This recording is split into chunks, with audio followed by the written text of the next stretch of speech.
¿Cómo están? Buenas noches. Bienvenidos en este Día de la Madre. Un saludo a todas ellas. Un abrazo y un beso cariñoso. Vamos a empezar con esta historia que está pasando bajo el radar y es muy preocupante, ¿no? El hallazgo en apenas 3 semanas de 3 cuerpos carbonizados que habla del modus operandi de mafias dedicadas a la trata de mujeres y a la explotación sexual de mujeres. Y digo que ha pasado bajo el radar porque en medio de toda la información policial permanente, esto como que no ha cobrado relevancia hasta que le hemos puesto los reflectores y Angélica Villegas ha logrado, junto con antropólogos forenses de la Policía Nacional, de que aquí hay mafias que están enviando un mensaje muy claro a quienes intenten oponerse en su camino, porque se trata de mujeres venezolanas con características físicas muy similares y con otra característica común, que sus familias ignoraban el verdadero oficio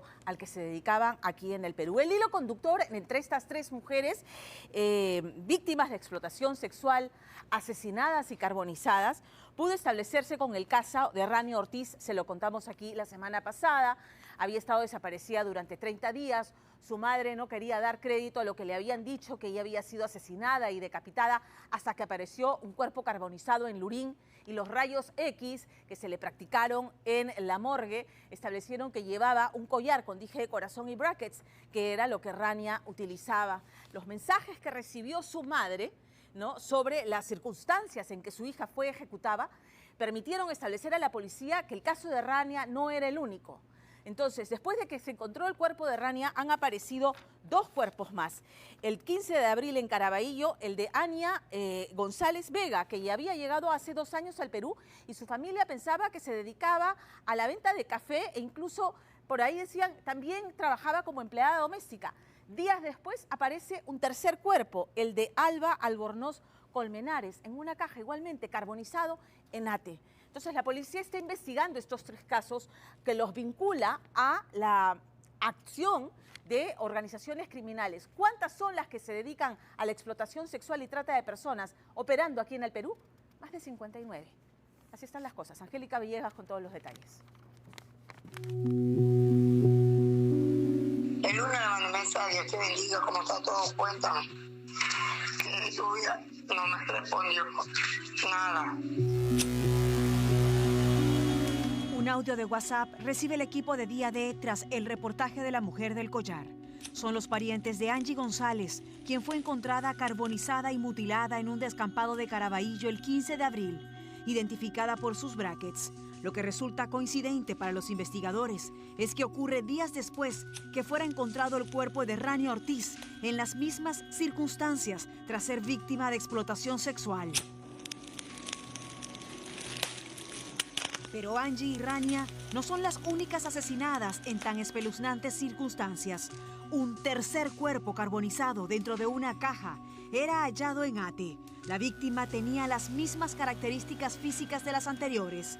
Jóvenes de cabello negro, largo, brackets y no superaban los 26 años. Ocurrieron estos 3 crímenes en el mismo momento. Fuego y tortura en la ciudad. Las 3 de abril. Extraño a mi hija muchísimo, muchísimo. Son 30 días sin dormir, porque hasta me dijeron que le habían ahorcado, que le habían decapitado. Ay, no, que no han inventado y que no han dicho la versión verdad cuando aparezca su cuerpo. Desde Venezuela, la madre de Rania Ortiz había buscado desesperadamente a su hija por 30 días, luego de que fuera captada por una red de explotación sexual, según ella, donde un antropólogo de la morgue le confirmaba que el cuerpo carbonizado de una fémina con brackets y piercings en diferentes partes del cuerpo, con un collar de corazón, era el de la joven. Hay un cadáver que ingresó el 3 de abril, pero está carbonizado. Los únicos datos que tenemos es que ese cadáver es mujer y una edad de 17 a 20 años. Tenía brackets y piercing en la lengua y el ombligo. Coinciden con los de mi hija. Ella tenía bracket, piercing en la lengua y el ombligo también. Y le mandé una foto donde aparece la forma de la cadena. Al parecer sí es mi hija. Es positivo. Tengo que viajar. no tengo recursos. En conversación de WhatsApp, la madre de Rania nos comentaba que su hija no era la única víctima de guerras entre organizaciones dedicadas a la explotación sexual, que otras 2 jóvenes habían sido asesinadas en similares circunstancias días después. Así que al investigar un poco la identidad de ella, dimos con la segunda de las víctimas. Se trata de Angie González. Este fue el documento de identidad que se encontró entre las pertenencias del cuerpo que había sido hallado en Caraballo, quemado y mutilado. Un terrible hallazgo de horror que han encontrado los vecinos. Según la policía, esta persona, esta mujer, no tiene una de sus extremidades superiores, un brazo le ha sido cortado, otras partes de su cuerpo como la pierna también ha sido mutilada, y luego de esto, para borrar las evidencias, se le ha prendido fuego con un agente acelerador como un tipo de combustible. Las circunstancias del hallazgo estremecían a la población de Caraballo, mientras que la madre de Angie cuidaba del hijo de 3 años que ella le había encomendado durante su estadía en Perú. Tenía 2 años allá en Perú. ¿Y aquí en Perú a qué se dedicaba? Oye, ella me decía que ella vendía café, que a veces le salían días de limpieza. O sea, yo te digo lo que yo sé, que ella me decía. ¿Y ella cómo llegó aquí a Perú? ¿Alguien le habló de Perú? ¿Le dijo que aquí había mejor oportunidad de trabajo? Me imagino que ella por las redes. Sí. Yo le dije que con quién se iba y me dijo que con su... No, mamá, yo me voy sola. ¿Y cómo hizo para pagar los pasajes? Pagando pasajes, ella iba hasta sin cédula. En el perfil de Facebook, Angie refería otra ubicación. Indicaba que vivía en Nueva York, empleaba siglas como usuario de esta red y no tenía fotos de ella en su perfil, salvo sus historias destacadas, donde se retrataba sola en un cuarto, y otras imágenes más antiguas, fotografiada en las playas de su país, llevando en el brazo el tatuaje de Chucky y en las piernas la connotación del tiempo, la paz y la vida.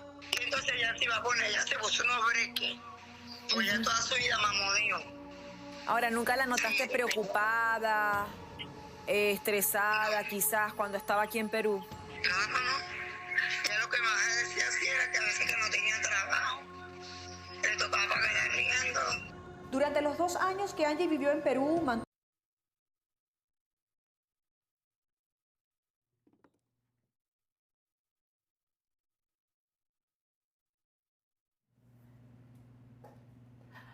Tenemos problemas técnicos con el reportaje de Angélica Villegas. Vamos a tratar de solucionar el problema para poder retomar la emisión del reportaje, pero como señalaba Angélica Villegas y lo que hemos dicho, lo señalaba la semana pasada, el tema de la trata de personas y la explotación sexual y explotación laboral se ha convertido en un negocio delincuencial absolutamente lucrativo. Mueve 1.300 millones de dólares al año. El 60-70% de esta cifra es de explotación sexual y la diferencia de explotación laboral.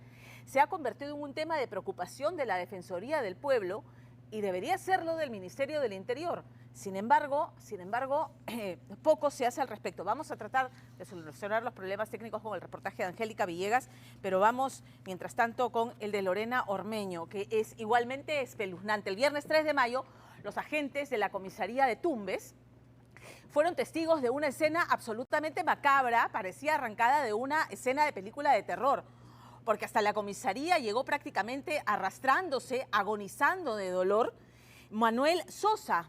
Manuel Sosa llegó desnudo, con el 95% de su cuerpo quemado. Él venía de la casa de su expareja, de Isabel Romero Palas, la mujer con la que había sostenido una relación breve pero muy intensa y que había terminado con ella humillándolo de la peor manera en sus redes sociales. Y sin embargo, Manuel, cuentan los testigos, había intentado retomar la relación con ella, interés que Isabel, según quienes lo conocían, había sacado provecho para obtener beneficios económicos. Y ahí están los chats en los que se puede ver que Manuel hacía todas las gestiones para hacerle llegar dinero a Isabel. Pero aún así la relación no se retomó, porque Isabel ya tenía pareja. Y sin embargo, la gente se pregunta y la familia de Manuel se pregunta, y si es así, ¿cómo es que esa noche Manuel terminó en la casa de Isabel bebiendo licor y luego, en las condiciones en las que llegó a la comisaría, semidesnudo y prácticamente quemado íntegramente del pecho hacia abajo? En su defensa, Isabel, que ya ha sido detenida y enviada a prisión preventivamente por 7 meses, lo que dijo es que todo fue un accidente, que esa noche efectivamente estaban bebiendo y tuvieron que llenar en un balde gasolina, ella vende gasolina en su casa, para abastecer la mototaxi. Y que al terminar esta acción, él se puso un cigarro en la boca y le dijo, préndeme el cigarro. Y que, ups, se quemó, todo accidentalmente. Ahora, las conversaciones que mantiene la hija de Isabel con su enamorado, y lo van a ver en el reportaje de Angélica Villegas, más bien revelan que todo apunta a que la responsabilidad, no solamente en el tema de las quemaduras que terminaron causando la muerte de Manuel, son responsabilidad de su madre, sino también el hecho de pretender encubrir lo que ocurrió en su casa, ¿no? Porque modificaron el lugar de los hechos, limpiaron todo antes de que la policía pudiera ingresar a hacer la inspección. Lorena Ormeño. ¿Por qué hizo eso con mi hijo? ¿Por qué lo hizo? Que no me deje.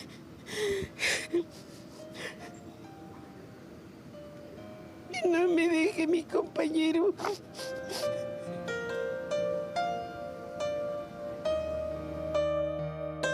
Sentada en una banca en el Hospital 2 de Mayo, doña Manuela Esquén repetía como un mantra su único deseo, que su hijo resistiera la tragedia que lo dejó con el 85% del cuerpo quemado.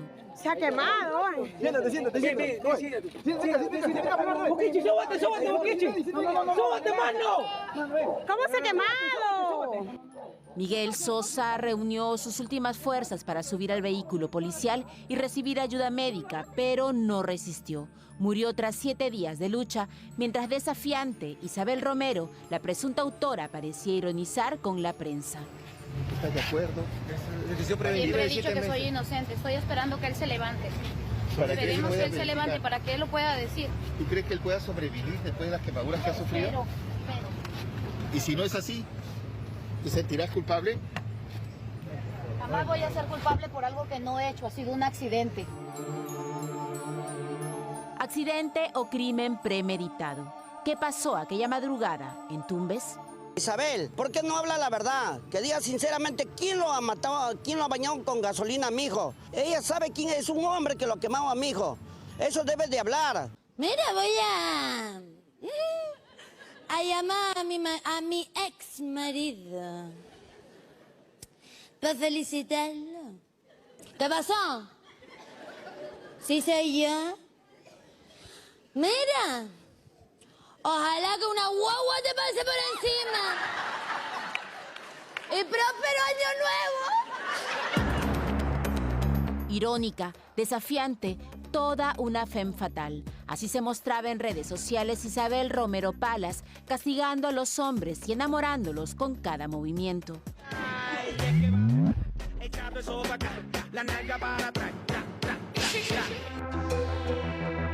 Esa desfachatez cautivó en 2022 a Miguel Sosa Esquén, un microempresario de la pesca en Tumbes. Ya. Me canso también. Tenía 35 años y llevaba casi 20 en Puerto Pizarro, a donde se mudó para ampliar el negocio familiar que su padre inició en su natal Chiclayo. Ya no quiso ir ni al colegio porque ya comenzó a ver dinero y se quedó atrás. No, papá, vamos para ayudarte. Y así fue, empezó conmigo. Y después yo le di el don, hijo, administra tú, hijo.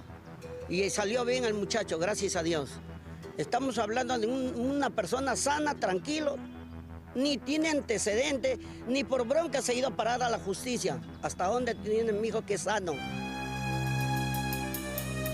En Tumbes nacieron sus 2 hijas de 14 y 1 año y medio. Y en el puerto conocería a Felicita Isabel Romero Palas, madre de 4 menores, con quien mantuvo una intensa pero corta relación amorosa que terminó con las burlas de ella en las redes sociales.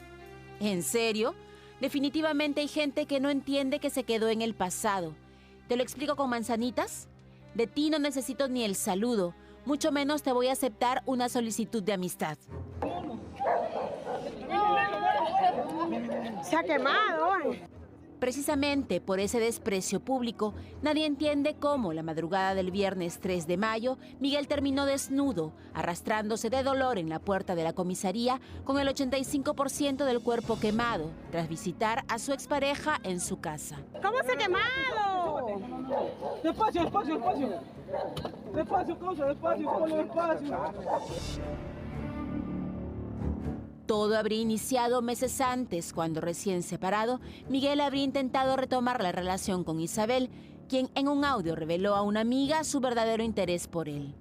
Que según él que quiere verme, que no sé qué, que no sé cuánto. Yo le digo, ay, por favor, regálame una moto, págame la escalera de mi casa que voy a hacer. Así le dije, págame la escalera de mi casa. Está a 2.400. Que no puede, entonces yo tampoco puedo. Y le colgué, por idiota. Al principio Miguel Sosa no habría querido pagar esos gastos, pero Isabel sabía cómo envolverlo y exigirle pequeños depósitos. La mujer vendía gasolina en su casa y el viernes inauguraría allí una cantina. Ese día su hija mayor cumplía 18 años, algo que, según declaró la joven, su madre aprovechó para buscar un beneficio.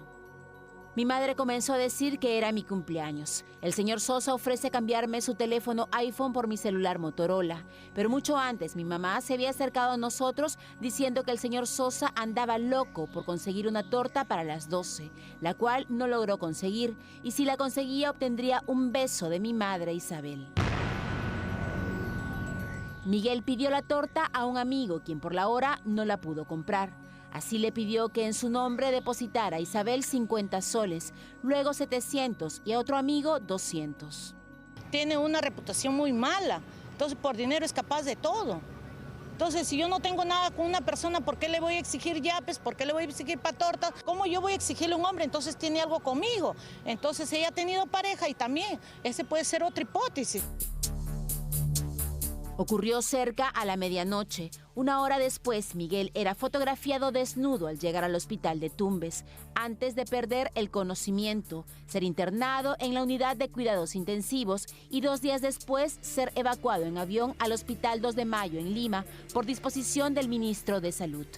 Pero, ¿qué pasó realmente aquella madrugada? Él es mi amigo, él ha llegado a mi local.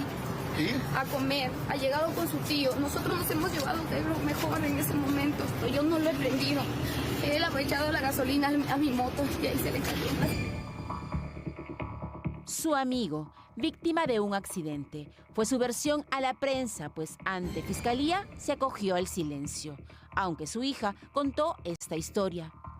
Han pretendido indicar que supuestamente Miguel Sosa habría vertido una poma de combustible de aproximadamente 20 litros y había vertido combustible a una motocar que es de propiedad de ella, pidiéndole él a la señora que lo traslade a su vivienda.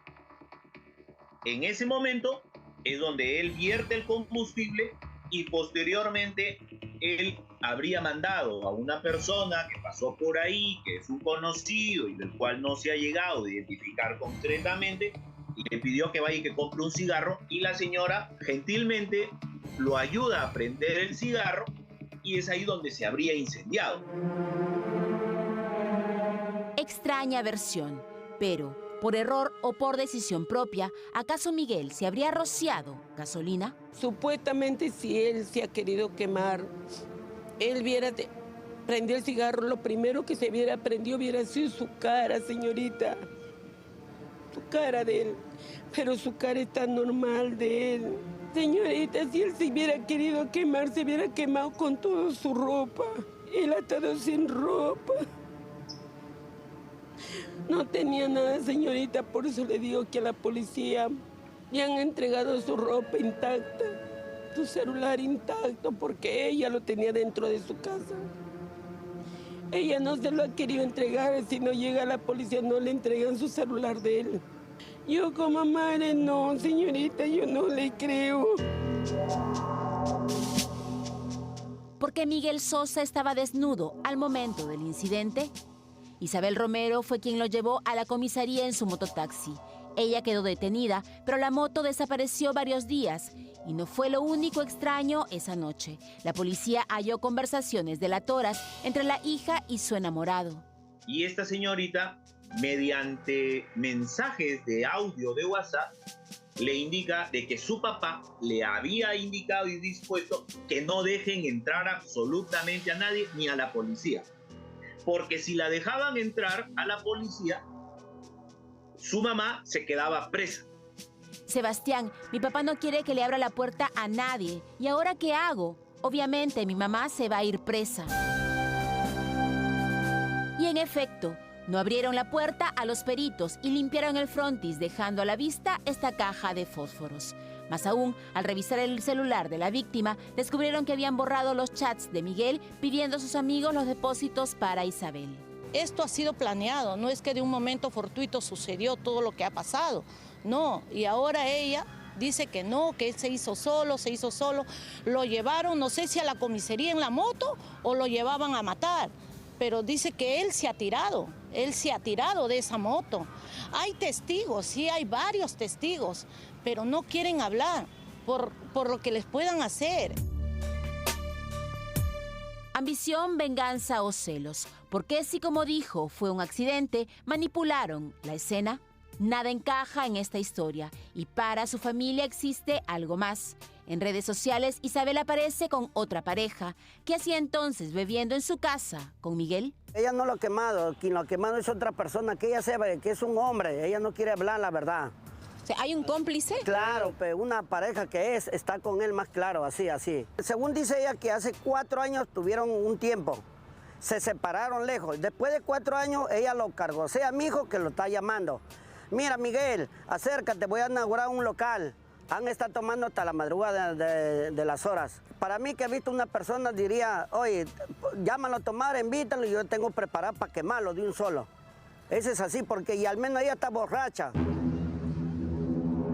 ¿Pudo Isabel Romero quemar sola a Miguel? ¿Tuvo un cómplice o fue un accidente como ella asegura? Preguntas sin respuesta, mientras Miguel era sometido a su primera operación. Se avanzó un poco con la primera limpieza quirúrgica, como se llama el procedimiento con el cual se inicia con estos pacientes. El paciente ha cursado felizmente estable, sin embargo, cualquier paciente con una extensión como la que tiene el paciente, casi 80%, pues la evolución y el pronóstico no es tan bueno. ¿Hay alguna parte que haya sido más afectada, digamos, por el fuego? Sí, bueno, la parte más afectada que pudimos ver el día de ayer en la primera limpieza quirúrgica fueron los miembros inferiores. Los miembros inferiores prácticamente están quemados en su totalidad y de forma circular, ¿no? Prácticamente están calcinados ambos miembros inferiores. Y eso considerado que es un paciente de riesgo, de alta mortalidad por todos los factores, sobre todo el hecho de tener infecciones intrahospitalarias, que va a condicionar su sobrevida en este tiempo. Miguel luchaba por sobrevivir mientras ordenó la prisión preventiva contra Isabel Romero por 7 meses. La femme fatale partió indolente, incapaz de pensar en la víctima. ¿No te sientes culpable, amiga? ¿No? ¿Pedí disculpas de repente por algo? Por sus hijitas. Por sus hijitas. Cuídate, Aloncito. Yo los amo. Ustedes saben que yo no soy culpable. Fue encarcelada, investigada por tentativa de homicidio con una pena de hasta 15 años de cárcel. Sin embargo, ahora enfrenta hasta 35, pues Miguel falleció horas después. Yo me siento muy deshecha. Y con el corazón partido, su familia exige conocer la verdad y alcanzar justicia para tener algún consuelo.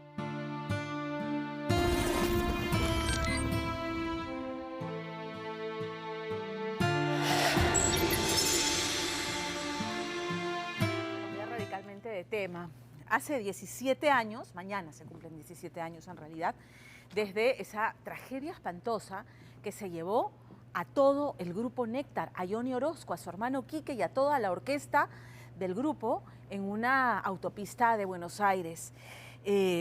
Davis Orozco, el bomboncito de la cumbia, tomó las riendas de la agrupación, de la producción musical y con el tiempo, lo hemos reportado aquí, empezó a brillar con luz propia, ¿no? Lejos del peso y del legado enorme que dejó el gran Johnny Orozco. Pero resulta que hay un Orozco que cuando canta toca las fibras más sensibles de la matriarca de esta familia, de doña Fernandina, y es su nieto Bill. Bill tiene un timbre y un color de voz, es el más parecido al de Johnny Orozco. Ella hace las veces de mamá de Bill, que ahora tiene 23 años, tenía 6 cuando ocurrió la tragedia. La mamá de Bill está en España trabajando y esta noche es la presentación oficial de este muchacho que ha iniciado su carrera musical hace recién 2 años. Y como les decimos, tiene el timbre de voz casi exacto al del propio Johnny Orozco. Así que conozca al heredero, al nuevo heredero musical y a doña Fernandina, que todavía no se recupera de esta tragedia que le arrebató de un solo tirón a 2 de sus hijos. Percy Guzmán. Viento tú que te alejas junto a mi amorcito, cuéntale que le espero junto al arbolito. ¿A quién le hace recordar cuando canta? A mi hijo. ¿A quién? A mi hijo Johnny. ¿A Johnny? A Johnny. ¿A Johnny Orozco? Sí. Aquel arbolito, ¿dónde está escrito? Tu nombre y el mío, tu nombre y el mío. ¿Y por qué le parece o le hace recordar a Johnny? Por su canción, así.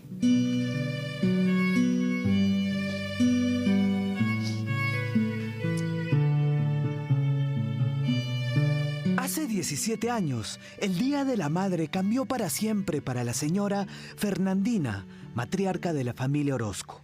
Sus hijos, Johnny y Quique, perdieron la vida en Argentina en el fatídico accidente que enlutó a la cumbia peruana.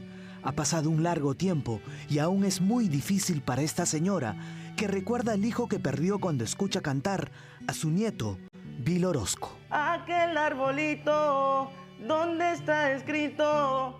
Tu nombre y el mío.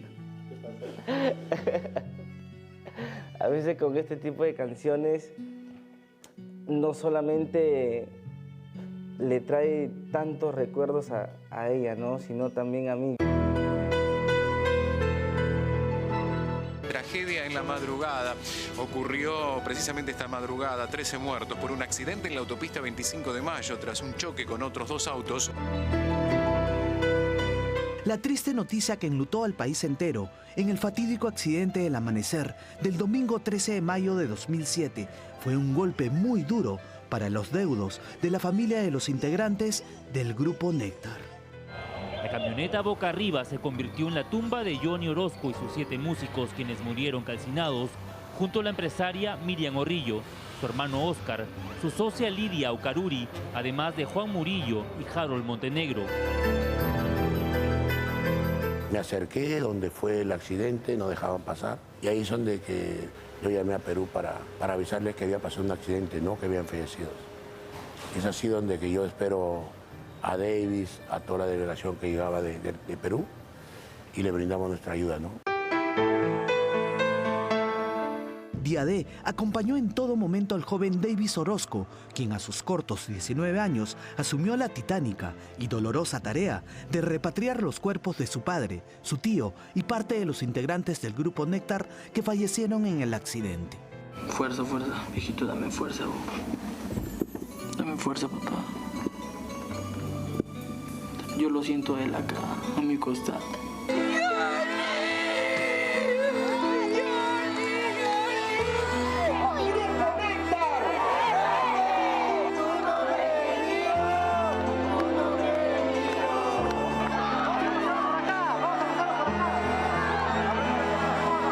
Hasta ahora no asimilo, ¿no?, que mis hermanos estén muertos, de repente están por ahí, digo.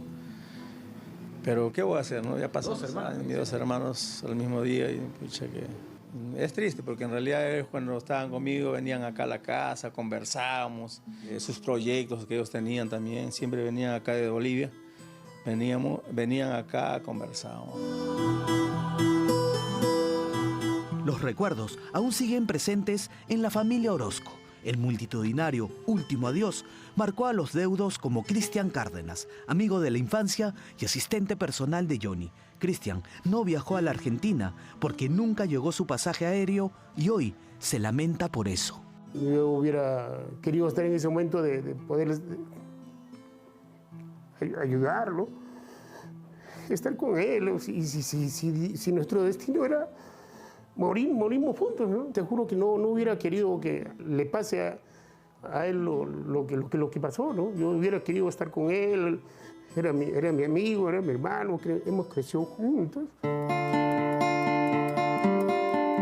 En el 2007, cuando sucedió el terrible accidente, un pequeño niño llamado Bill, de apenas 6 años, hijo de Charo Orozco, la hermana menor de Johnny y primo hermano de Davis, no entendía muy bien la magnitud de la muerte de sus tíos. Veía cuando llegaron los cuerpos la cantidad de gente que vino, o sea, decía, ¿qué está pasando? O sea, wow, o sea, ¿por qué tantas personas, no?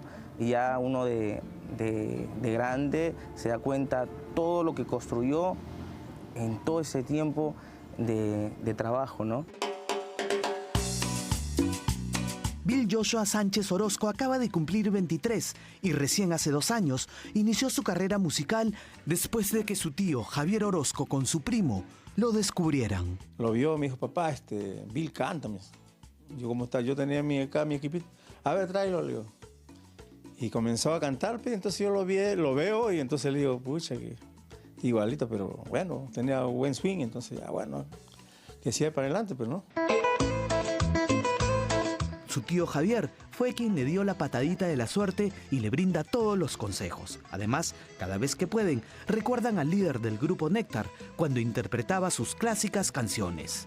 Dice la gente que no eres señora, dice la gente que tú eres pecadora por tener tantos amores en la vida. El consejo es que sea humilde, como tus tíos, como nosotros, somos humildes y así transparentes. Y sigue tus éxitos y tus sueños, pues, ¿no? Como tu tío Johnny ha sido. Y yo me siento orgulloso de mis sobrinos porque, pucha, que en realidad este legado no se va a perder, pues, ¿no? Eres pecadora, mujer pecadora, ¿qué importa lo que diga el mundo? Te amo, señora. Te dice Bill Orozco con más cariño. Claro que sí.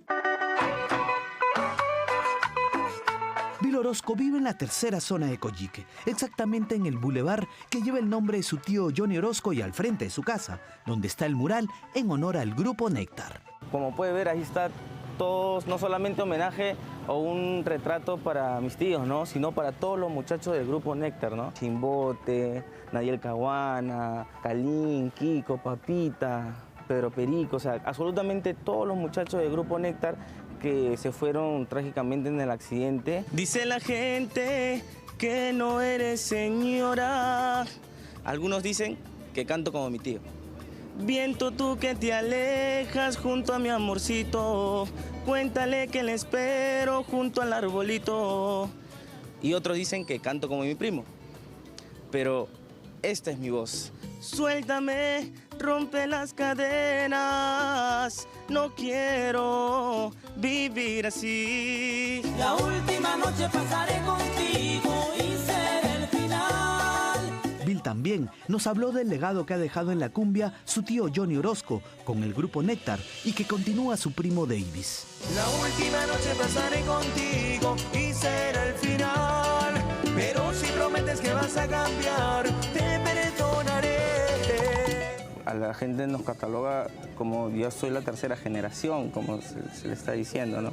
Pero es netamente, Davis es el heredero del grupo Néctar. Él es la imagen y voz del grupo Néctar y siempre va a ser así. ¿Y tú?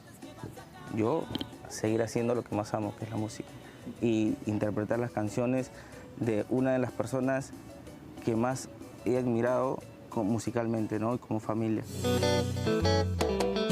Bill cuenta que no existen fotos con su primo Davis, pero que el cariño y respeto está presente por el bomboncito. Espero que le esté yendo muy bien en su carrera, en su vida personal y sabe que acá lo quiero mucho. ¿Y quisieras invitarlo de repente un fit, No, ¿por qué no? O sea, ¿por qué no? O sea, cualquier cosa puede pasar. O sea, no estoy cerrando la puerta absolutamente a nada. Como digo, yo encantadísimo. Para mí sería un honor. Creo que los tiempos de Dios son perfectos. Señora, seguimos con música en esta tarde y llega Bill Orozco.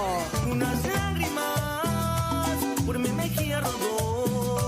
A pesar de su corta carrera, Bill Orozco ya ha logrado la internacionalización, presentándose en uno de los programas musicales más sintonizados en Argentina.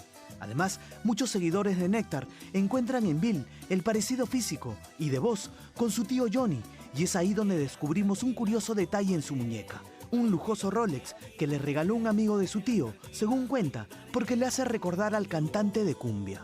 Yo no sabía quién era, pues, ¿no?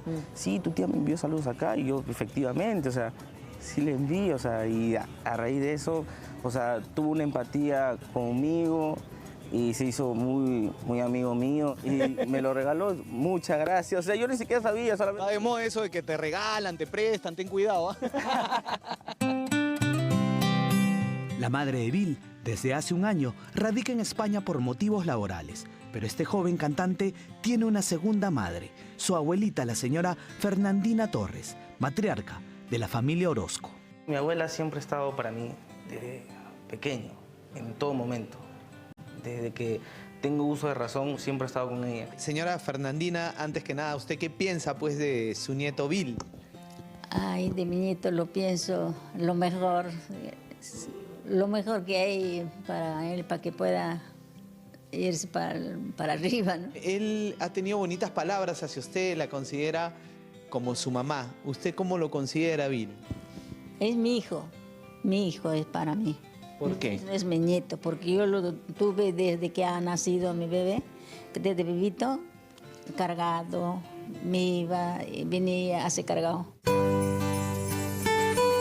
Cada vez que Bill la visita a doña Fernandina, como es de costumbre, lo recibe no solo con amor, también con un delicioso y suculento almuerzo. ¿Es cierto que usted lo resondraba a Bill? Cuando no come. ¿Qué? ¿Por qué? ¿Qué no le gusta comer? No quería comer cuando estaba chiquita, pues, ¿no? Y yo le hacía comer. ¿Sí? No comía rápido. No comía. ¿Y cómo le decía para que coma? Para que cabe.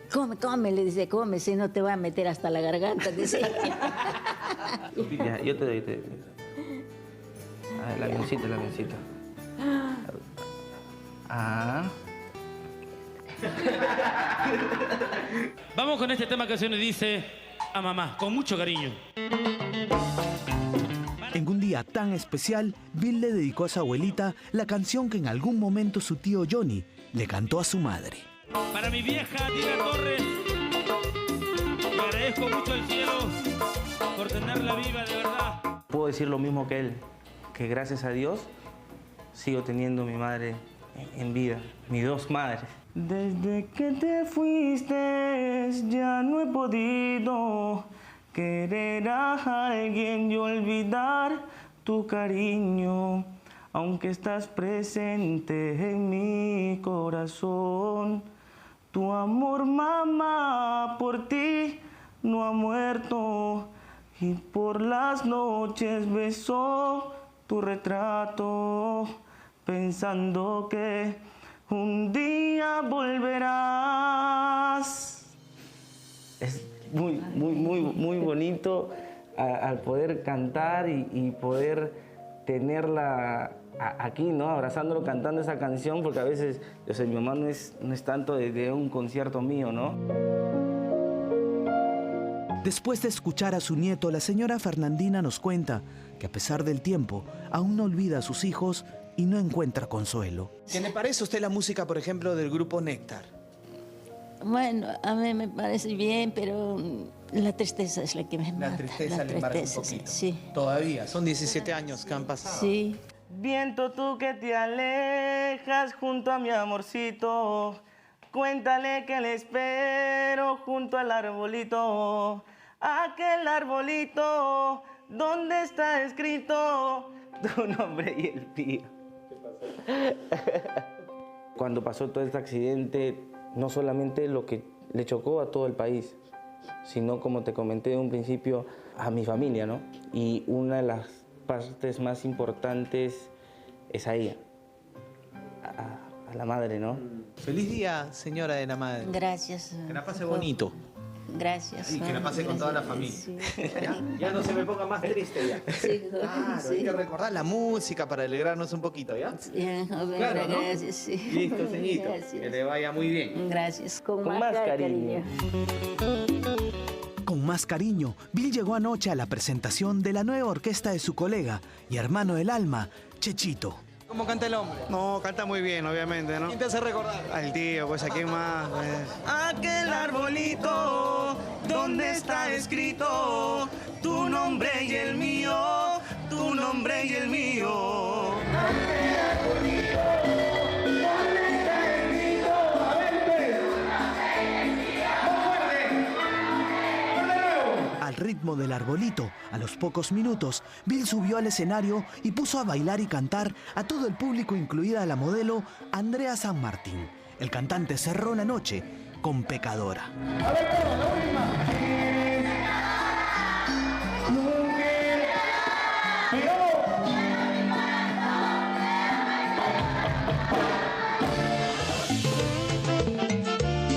Mañana se cumplen 17 años de la muerte de Johnny Orozco. Tragedia que enlutó al país, pero que también abrió el camino a un género como la cumbia con el grupo Néctar. Y parte de su legado está también vigente en su sobrino Bill, quien ve en su tío una gran inspiración para forjar esa exitosa carrera que espera lograr siempre al lado de sus seres más queridos.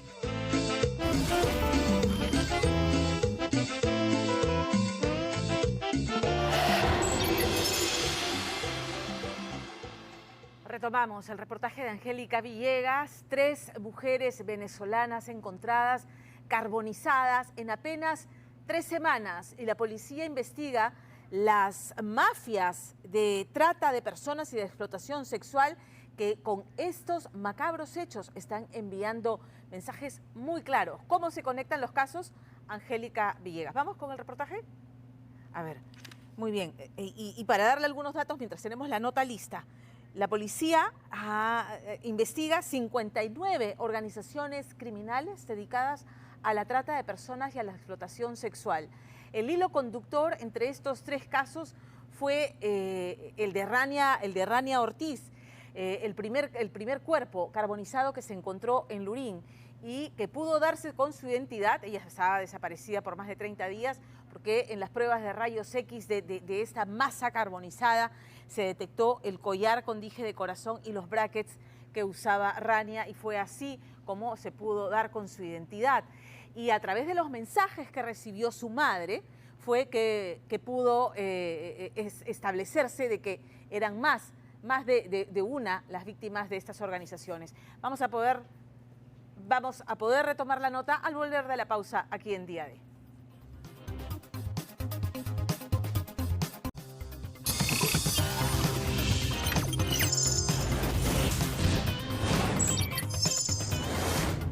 El caso de Richard Apolo, les advierto, es verdaderamente tremendo. Los papás de Belén Becerra, una niña de 13 años, ni siquiera habían procesado que su hija, a la que habían internado durante la noche anterior por un problema respiratorio, había fallecido un día después cuando llega la policía para llevárselos presos, para llevárselos detenidos, sospechosos, según una denuncia que hizo un médico de la clínica Montefiore, de donde habían internado a la niña, sospechosos de haberles provocado a su hija una golpiza tan brutal que había terminado con numerosas fracturas en el cuerpo que le ocasionaron la muerte.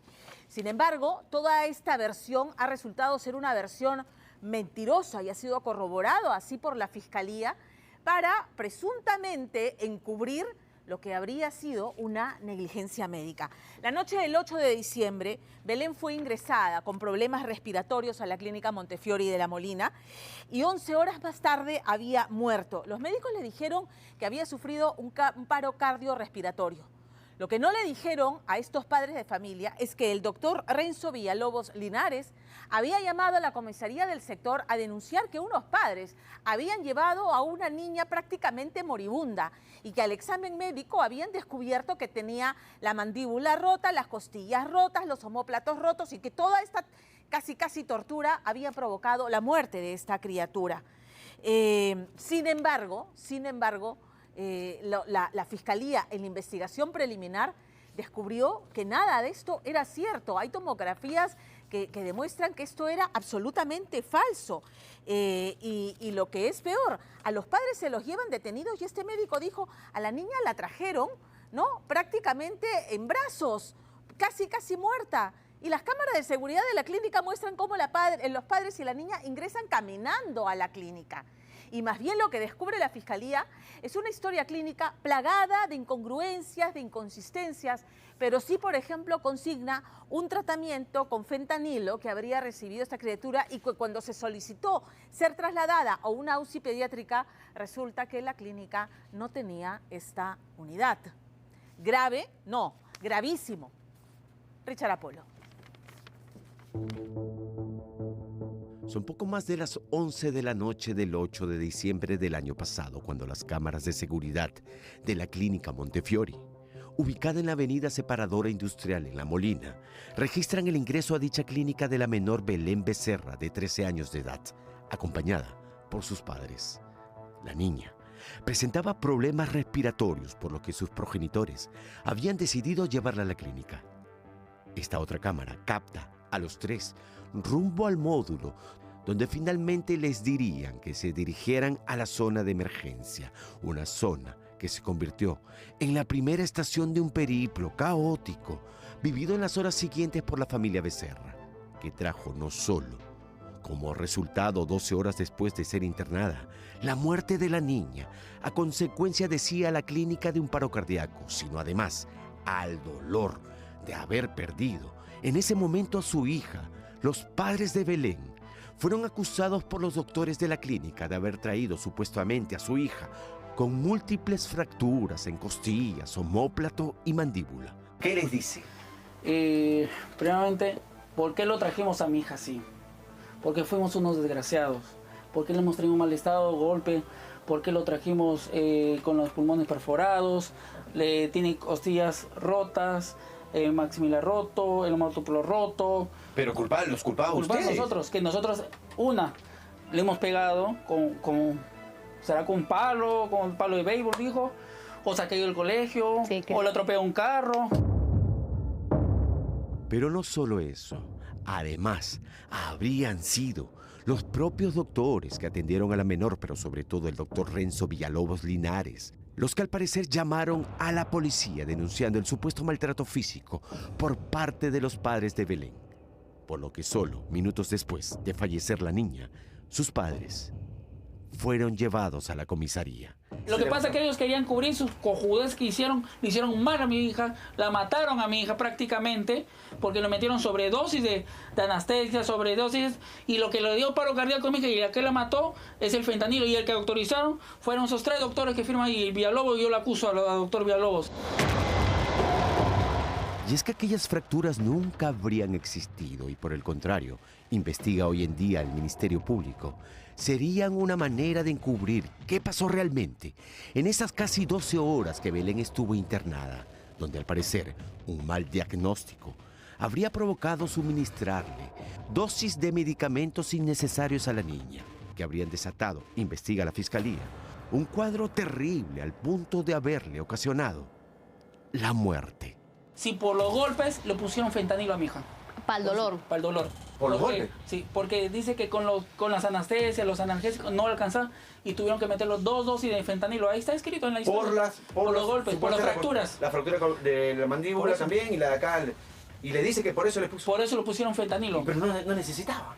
No necesitaba. Ella no necesitaba, le colocaron doble anestesia. Doble anestesia, doble fentanilo, de todo le metieron a mi hija.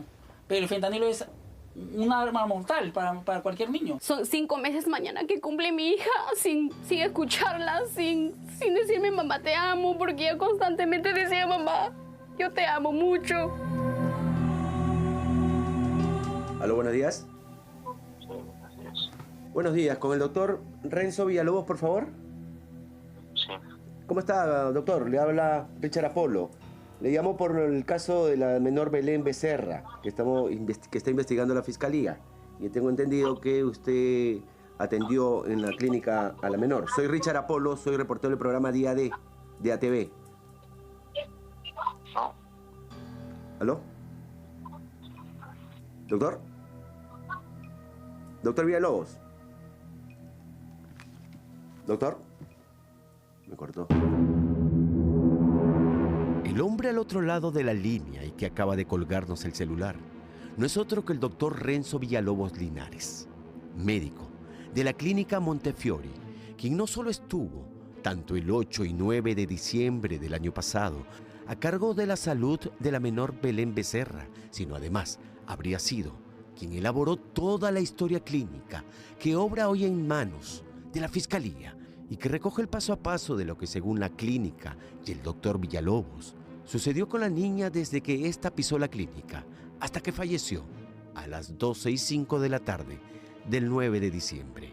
La negativa del doctor a hablar con nosotros podía entenderse al revisar la historia clínica que, como dijimos, Villalobos elaboró y entregó al Ministerio Público, ya que en ella la Fiscalía habría detectado desde un inicio medias verdades e incluso serias mentiras. Mentiras que Villalobos Linares habría mantenido incluso en su declaración fiscal el 8 de abril último, cuando rindió su declaración ante el Ministerio Público que investiga como homicidio la muerte de la menor Belén Becerra. Ahora, ustedes tienen un peritaje de parte.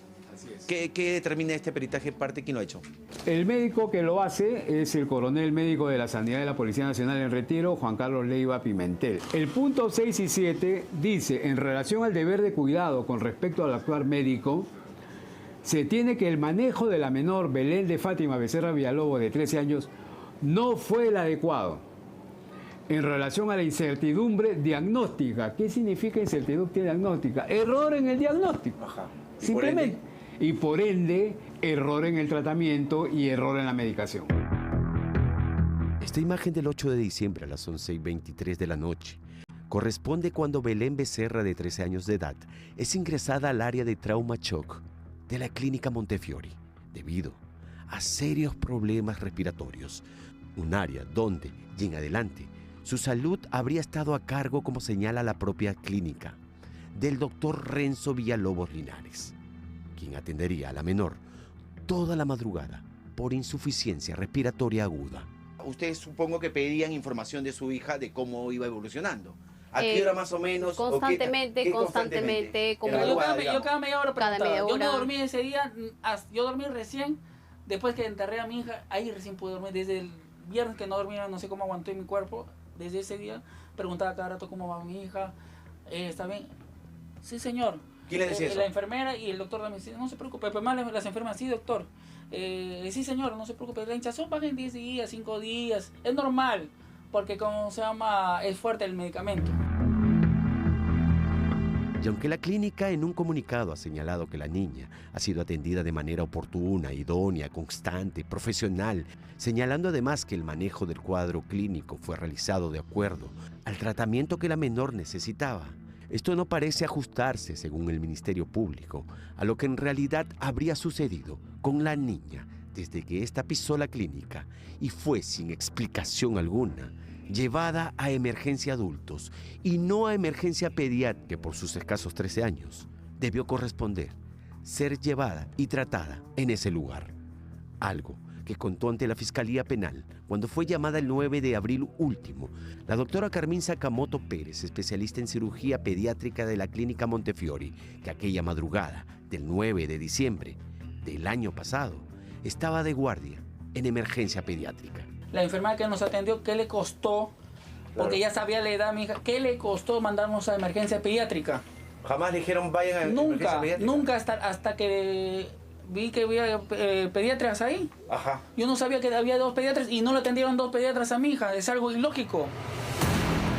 Pero Sakamoto brindó más información que hoy pone en jaque y en duda todo lo que refiere la historia clínica entregada por el doctor Renzo Villalobos a la Fiscalía. Y es que según dicha historia clínica, recién a las 10:19 de la mañana del 9 de diciembre, y ya con Belén en emergencia pediátrica, la doctora Luz Artesano, a cargo de dicha área a esa hora, señala que el paciente requiere manejo de UCI pediátrica, es decir, ser trasladada a otra clínica u hospital que cuente con una, pues Montefiori solo tenía UCI para adultos. Que desde las 3:30 de la madrugada ya la niña estaba muy grave, al punto, decía Sakamoto, que el mismo doctor Villalobos le pidió a esa hora de la madrugada una referencia a otro nosocomio. A las 3:30 de la madrugada, el doctor Villalobos se acerca a emergencia pediátrica para informarme que hay una paciente pediátrica en shock trauma y que necesita que le haga una referencia a UCI pediátrico. A lo que le pregunto, ¿por qué la paciente está allí y no en emergencia pediátrica? Quien me responde que no sabe por qué la pasaron de frente de triaje a adultos, por lo que me apersono al área de shock trauma de emergencia de adultos, para evaluar a la paciente, a quien encuentro en muy mal estado general. Pero UCI pediátrica de otra clínica, porque no había UCI pediátrica. Por eso les pregunto, si el doctor está preguntando a las 3:30 de la mañana a una doctora, a una colega, que necesita llevarla a otra clínica porque está mal, necesita llevarla a una UCI pediátrica porque está mal, ¿cómo es que a ustedes le estaban diciendo otra información? Cuando nosotros preguntábamos constantemente, lo decía que le diéramos permiso, que le dejáramos su espacio, póngase para allá, que me está estorbando.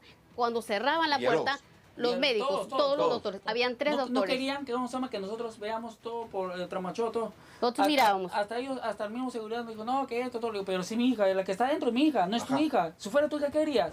No, que esto. Pero además de Villalobos y Sakamoto, la Fiscalía ha tomado la declaración como testigo a la doctora Luz Artesano Sánchez, también de la Clínica Montefiori, especialista en emergencia pediátrica, quien relevó a Sakamoto la mañana del 9 de diciembre. Y según la historia clínica que presentó Villalobos a la Fiscalía, Artesano participó junto a él de la Junta Médica, donde se habló, decía, de las múltiples fracturas que presentaba la niña. Por eso, era importante hablar con la doctora Artesano. Buenos días, ¿qué tal? Muy bien. Dígame. Doctora, lo que pasa es que estamos investigando la muerte de la señorita, la adolescente de 13 años, Belén Becerra. Me gustaría hacerle unas preguntitas, por favor, doctora, de qué pasó ese día cuando ingresó. ¿Tuvo usted conocimiento del caso de la señorita Becerra? Me cortó la doctora Artesano. Me ha cortado, acaba de cortarme.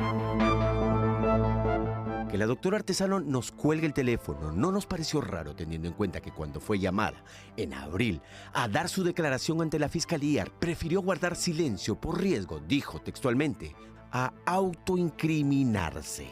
O sea, ¿ustedes creen que esto de la Junta Médica... Para encubrir sus conjuros... Para ver cómo arreglan, cómo lo cuadramos. Me imagino que para eso hicieron la Junta Médica, no para salvarle la vida a mi hija. En cuanto a la versión dada por la clínica respecto a que la niña habría ingresado a emergencia, ya con fracturas en las costillas, mandíbula y omóplato, esta resulta falsa tras los exámenes realizados por la Fiscalía, los cuales arrojan que la niña no tenía ni tuvo nunca tales fracturas. Dicen los padres de Belén que lo más indignante es que se haya persistido en colocar en la historia clínica dicha información falsa, a pesar que mientras estuvo internada su hija en la clínica, se le efectuó, cuentan, hasta 2 tomografías. Supuestamente en la historia clínica que redacta el doctor Villalobos, dice que mi hija vino con fracturas, con esto, todo. ¿Y qué es esto? ¿Dónde?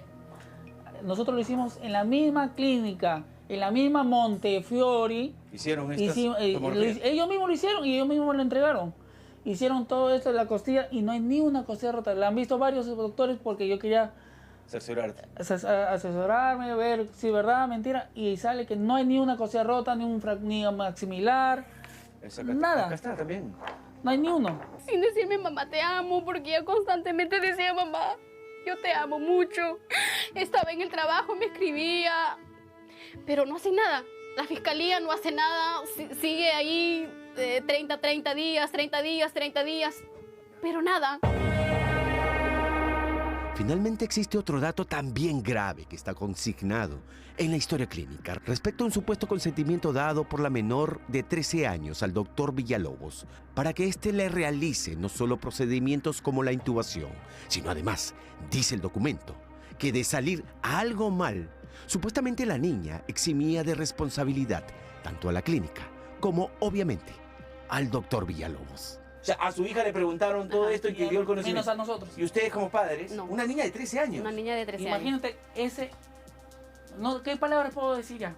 Acá está, no está la firma de mía, no está la ni firma de mi nosotros, esposo, ni la huella. Sí, pero sí está la firma del doctor. A ti, Renzo Villalobos, te responsabilizo la muerte de mi hija. Y a la Montefiori también. Y cualquier cosa que nos pase a mí, a mi esposa y a mi hijo, responsabilizo al dueño de la Montefiori.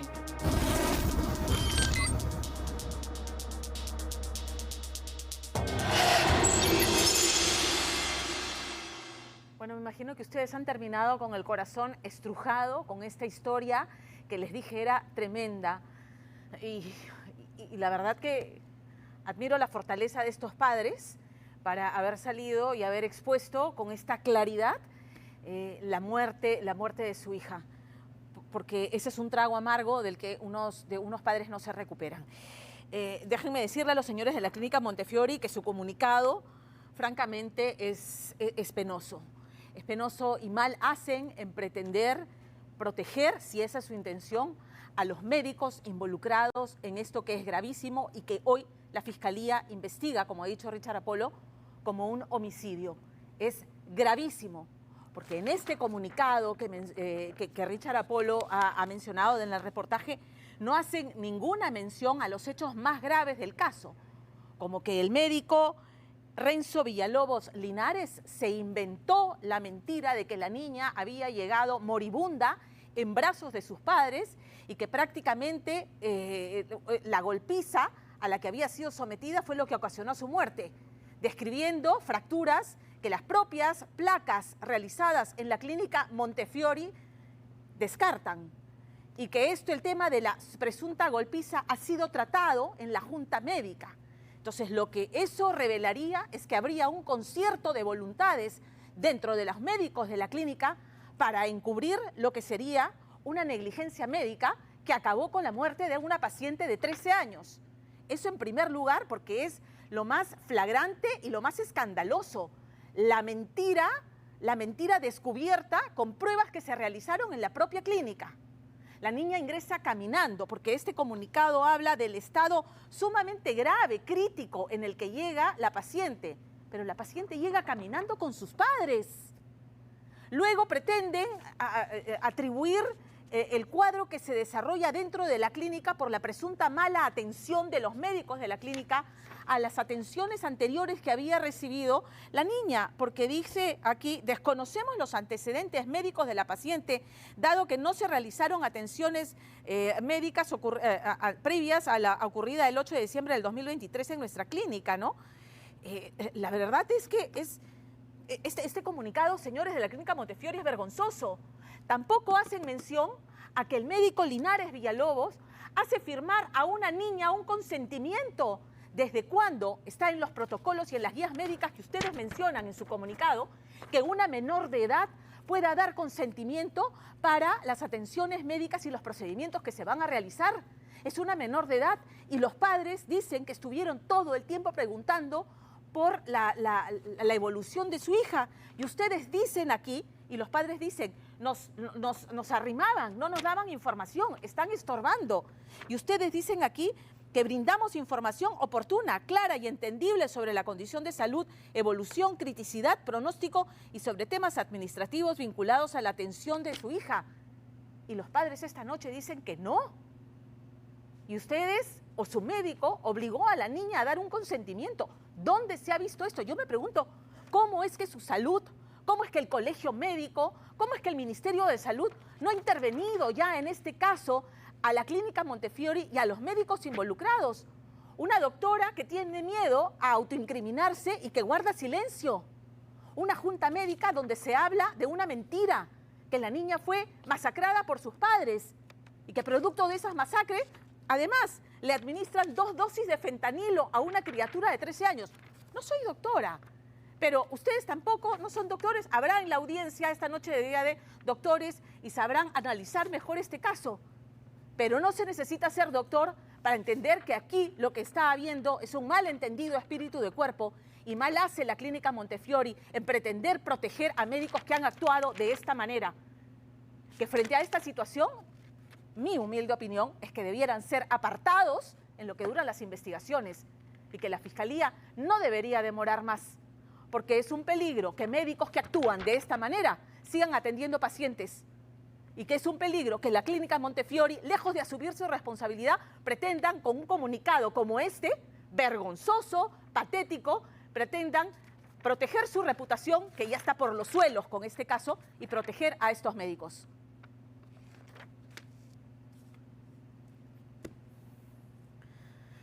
Tenemos que cambiar de tema. Tenemos que cambiar de tema y ahora sí, vamos con el reportaje de Angélica Villegas, cómo se vinculan estos 3 cuerpos carbonizados, 3 mujeres venezolanas con mismas características físicas que eran víctimas de mafias de explotación sexual y de trata de personas. El reportaje de Angélica Villegas. El lunes le mandé mensaje, Dios te bendiga, ¿cómo está todo? Cuéntame. Que tu vida no me respondió nada. Un audio de WhatsApp recibe el equipo de Día D tras el reportaje de la mujer del collar.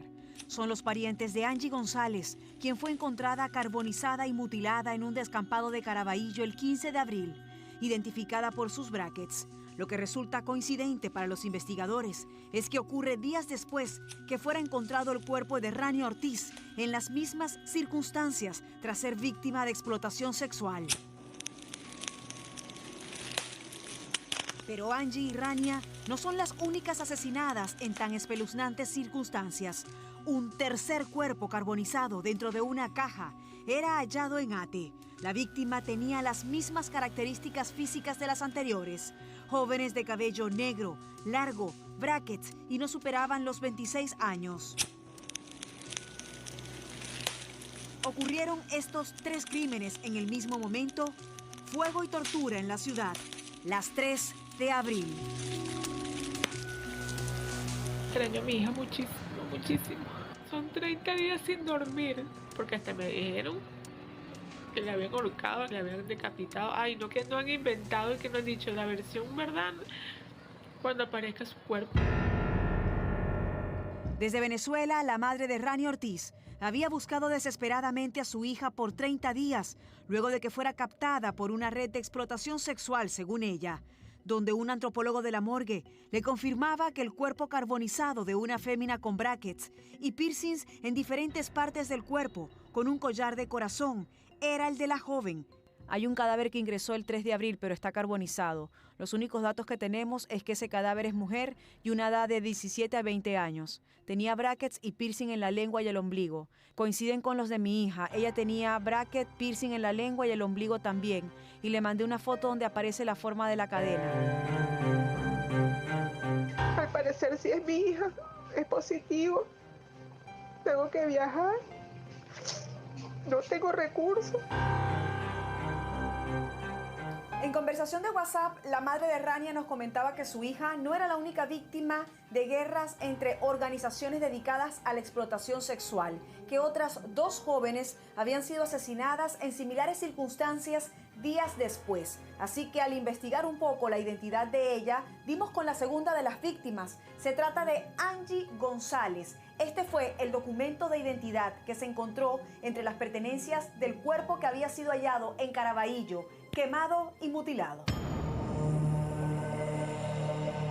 Un terrible hallazgo de horror que han encontrado los vecinos. Según la policía, esta persona, esta mujer, no tiene una de sus extremidades superiores, un brazo le ha sido cortado, otras partes de su cuerpo como la pierna también ha sido mutilada y luego de esto, para borrar las evidencias, se le ha prendido fuego con un agente acelerador como un tipo de combustible. Las circunstancias del hallazgo estremecían a la población de Caraballo. mientras que la madre de Angie cuidaba del hijo de 3 años que ella le había encomendado durante su estadía en Perú. Tenía 2 años allá en Perú. ¿Y aquí en Perú a qué se dedicaba? Oye, ella me decía que ella vendía café, que a veces le salían días de limpieza. O sea, yo te digo lo que yo sé, que ella me decía. ¿Y ella cómo llegó aquí a Perú? ¿Alguien le habló de Perú? ¿Le dijo que aquí había mejor oportunidad de trabajo? Me imagino que ella por las redes. Yo le dije que con quién se iba y me dijo que con su... No, mamá, yo me voy sola. ¿Y cómo hizo para pagar los pasajes? Pagando pasajes, iba a casi cédula. En el perfil de Facebook, Angie refería otra ubicación. Indicaba que vivía en Nueva York. Empleaba siglas como usuario de esta red y no tenía fotos de ella en su perfil, salvo sus historias destacadas, donde se retrataba sola en un cuarto, y otras imágenes más antiguas, fotografiada en las playas de su país, llevando en el brazo el tatuaje de Chucky y en las piernas la connotación del tiempo, la paz y la vida. Y entonces ella se iba a poner, ella se puso unos breques, porque ella toda su vida mamó Dios. Ahora, ¿nunca la notaste preocupada, estresada quizás cuando estaba aquí en Perú? No. Ella lo que más decía sí era que a veces que no tenía trabajo, le tocaba pagar el arriendo. Durante los 2 años que Angie vivió en Perú, mantuvo una comunicación fluida con su madre, quien, según la información que tenía, ella no registraba relaciones tóxicas o alguien que estuviera amenazándola. Pero sí le llamaba la atención que Angie no tenía un trabajo estable, tenía problemas económicos y se mudaba con frecuencia, hasta que la mañana del 13 de abril recibe por última vez un mensaje de ella. Dios te bendiga, hijo. Yo estoy bien, ¿y tú cómo estás? Estoy aquí acostada. ¿Y tú qué haces? ¿Quieres una compota? En el audio, la joven parece cansada según su entorno y en un lugar muy concurrido, enviándole el último mensaje a su hijo. El lunes le mandé un mensaje, Dios te bendiga, ¿cómo está todo? Cuéntame. Que en tu vida no me respondió nada. Sí me pareció extraño que no me había escrito, pues, porque ya, como ella siempre escribía y esto. Mientras tanto, los vecinos de Caraballo referían haber visto a una pareja deshacerse de un cuerpo desde un vehículo. Era el cadáver de Angie totalmente mutilado. Buscaron carbonizarlo para que se perdiera cualquier tipo de evidencias, según el informe fotográfico policial, con algunas imágenes irreproducibles. Desde un portal le enviaban esta información a su madre. Pero, ¿cuál había sido el móvil de tanto ensañamiento? ¿Y qué te dice tu sexto sentido de madre? Conozco el porqué y me pregunto el por qué hacen eso, porque primera vez en mi vida que veo que hacen estas cosas tan malas. ¿Por qué habría sido asesinada tu hija de esa manera tan cruel? No entiendo el porqué, de verdad que no. Mi hija lo que le ha echado es broma. Repatriar los cuerpos de Rania y Angie no era tarea fácil, sobre todo porque sus parientes debían viajar para recoger los cuerpos y solicitar documentos muy específicos que les permitieran el viaje hasta el Perú. Mientras esto ocurría, un tercer cuerpo en las mismas circunstancias de estas 2 jóvenes era hallado en Ate, esta vez dentro de una caja. Un macabro hallazgo estremeció a los vecinos de la zona industrial de Ate. El cuerpo sin vida de una mujer estaba dentro de esa caja abandonada en medio de la sequía de la avenida Aragón. Su nombre era Alba Rosa Albornoz, tenía 26 años. En su cuenta de Facebook, su usuario era ARAC Alvis, se autollamaba Rapunzel. Llevaba, al igual que Rania, un collar de corazón, brackets, colgando fotografías irónicas alusivas al dinero y otras luciendo su cabellera. Nadie dijo nada, quizás por temor, y la escuché. Ella era la mujer encontrada dentro de una caja en Ate, la misma que manejaba el usuario en TikTok de Alvis 13 Rapunzel. Amaba la salsa y colgaba su último video el 6 de marzo. Me gustas tanto. Hay en tus ojos siempre un gesto de alegría. La policía investiga las similitudes físicas entre Rania, Angie y Alvis. Aunque el hermetismo reina en el entorno de ellas, no descartan que sus crímenes guarden vinculación, al ser todas carbonizadas con días de diferencia y una historia de antecedente familiar similar. Pero, ¿cómo se logra en casos como estos lograr identificar un cuerpo irreconocible? Los antropólogos se guían en el desarrollo de los huesos para descifrar la edad y en estructuras faciales para determinar el sexo. Lo que han debido hacer los peritos es hacer un escaneo facial en 3D al cráneo para que de esta manera se haga un cotejo de cráneo y foto. En el caso de las mujeres, la glabela es menos pronunciada. El proceso mastoideo también es menos pronunciado. Cuando decimos un cuerpo que ingresa a la morgue de 17 a 20 años, ¿cuáles son las características de ese desarrollo de huesos que permite llegar a esa conclusión de edad? Las líneas de fusión en este caso todavía están en proceso de unirse, ¿no? De cerrarse. Todavía no hay un cierre completo que nos podría decir que es una persona ya adulta. Estigmatizar a la mujer por su nacionalidad, como viste y por lo que cuelga en sus redes ha llevado a hipersexualizar oficios, subestimando esta realidad que se incluye en la violencia a la mujer, según la ONG CHS Alternativo. Está documentado cerca de 58 bandas criminales que han estado vinculadas con situaciones de explotación sexual, las modalidades de cómo sectorizan o zonifican los lugares de explotación, el cobro de cupos. Hay que sacar de la mente que la figura de la trata de personas era la de la persona encadenada, sujeta. Esas cadenas, en todo caso, se han transformado en cadenas virtuales que no se pueden ver, pero que también demuestran el nivel de vulnerabilidad de la víctima y cómo el explotador aprovecha esa vulnerabilidad para mantenerlas en esa situación. Y es que la explotación sexual es un negocio bastante rentable.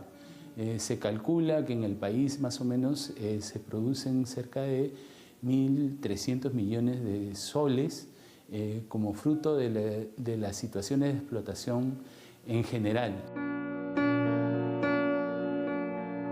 Hasta 60 mujeres han sido rescatadas de las redes dedicadas al tráfico sexual en operativos de la Policía Nacional del Perú.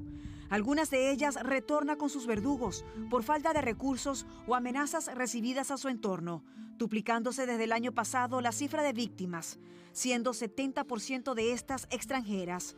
Los cuerpos de Rania y Angie continúan en un lugar refrigerado de la morgue de Lima.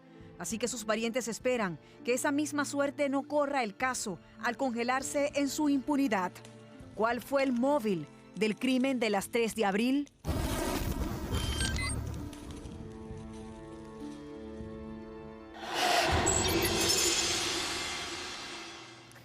Y vamos a cambiar de tema porque tenemos que abordar el tema político porque es inevitable, porque francamente son muchas las señales de que la presidenta Dina Boluarte ha perdido la brújula. Y suponemos que es que está muy preocupada por las investigaciones en las que ella se encuentra inmersa y más aún ahora que su hermano está preso preliminarmente. La presidenta no ha tenido ningún empacho en mentirle a la nación sobre el origen de las joyas y los relojes que usa y la naturaleza de la relación que estas joyas que supuestamente le prestó el gobernador regional de Ayacucho tienen. Un gobernador y un gobierno regional que luego de los préstamos ha recibido, pero millonarias partidas del Ministerio de Economía y Finanzas. Ningún empacho. Y en esta semana se le han atribuido acciones igualmente, por decirlo menos, infelices, ¿no? La pretensión de ocultar el alarmante incremento de la pobreza monetaria del Perú. Orden de la presidenta Dina Boluarte que no se publique el estudio de INEI. En esta misma semana, un testigo protegido ha declarado que la presidenta Dina Boluarte ordenó que se iniciara una investigación disciplinaria al coronel Harvey Colchado, que recordemos ha sido apartado de sus funciones en el equipo coordinador de la policía que le brinda apoyo a la fiscal Marita Barreto que investiga la corrupción en el poder, que en buena cuenta está investigando a Nicanor Boluarte, a la presidenta Dina Boluarte, a los congresistas y todos los que resulten involucrados en estas tramas de corrupción flagrante. Y también se señala a la presidenta Dina Boluarte la orden de haber desactivado a este grupo especial. Desactivación que se dispuso un día antes del operativo que terminó con la detención de su hermano Nicanor Boluarte, a quien se le atribuye ser el cabecilla de una presunta organización criminal, los Huayquis en la Sombra, y que habría utilizado su influencia para nombrar prefectos y subprefectos y tener una maquinaria política que le permita organizar y fundar su partido político, Ciudadanos por el Perú. En este mismo operativo, ¿quién también ha sido detenido? Vean lo grave de la situación. El abogado de la presidenta, el doctor Mateo Castañeda, señalado de haber hecho ofrecimientos a policías para que archiven las investigaciones en contra de su clienta, de la presidenta Dina Boluarte. Si esto no es grave, no sé qué, pero la presidenta, nuevamente con un desparpajo que ya no debería asombrarnos, porque más bien nos tiene acostumbrado a ello, ha salido a decir que ella no se va a entretener en asuntos menores, cuando la corrupción lleve a su alrededor y aparentemente le alcanza, no solamente ella, a su hermano, a su abogado y a varios funcionarios. ¿Esos son asuntos menores? Romina Rossi.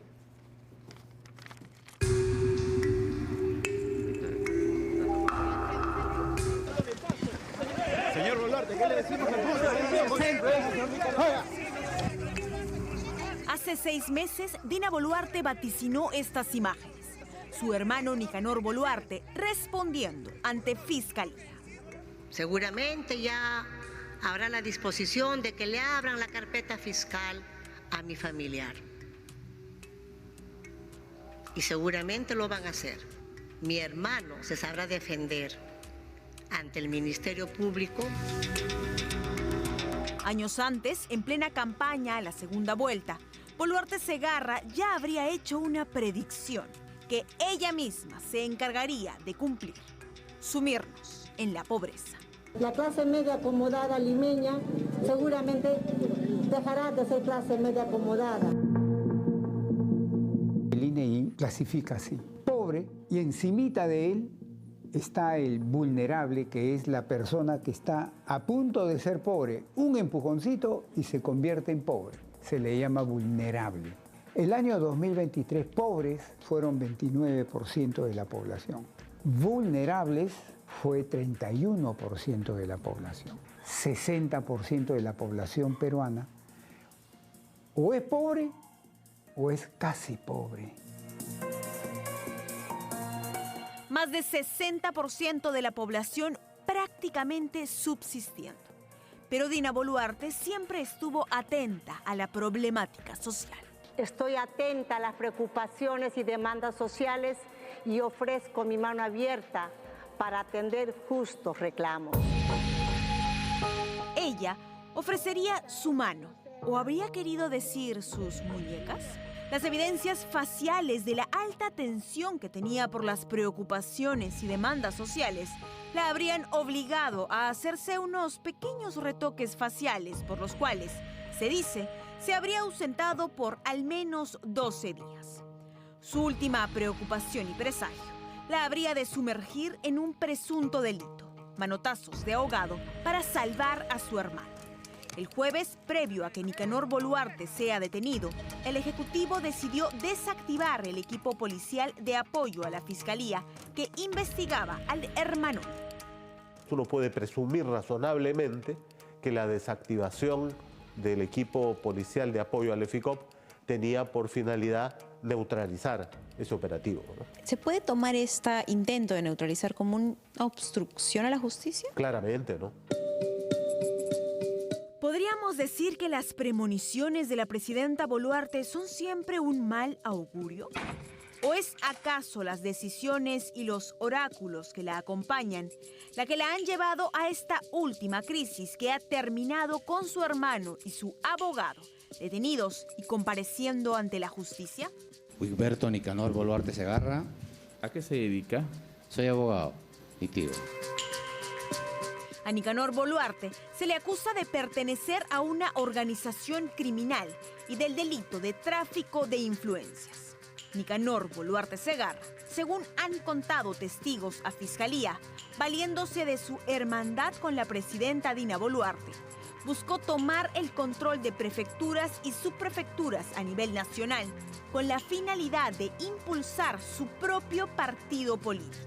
Teodoro Berrú Zurita refiere que durante el primer trimestre del 2023 se llevó a cabo una reunión en la casa ubicada en San Borja, Lima, y Wigberto Nicanor Boluarte Segarra, siendo este quien menciona: íbamos a tener control a nivel nacional de los 9.000 tenientes gobernadores de los anexos, cerca de 200 subprefectos provinciales, 25 prefectos en las 25 regiones y 1.700 subprefectos distritales. Y con eso vamos a hacer la fuerza para conformar el partido.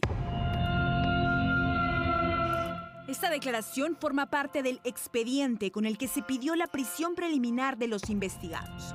Según la tesis fiscal, eran los allegados a Nicanor, ahora también detenidos como parte del proceso, quienes seleccionaban a las personas y luego, a cambio del cargo de prefectos y subprefectos, les pedían dinero que habría sido entregado al propio Boluarte Segarra.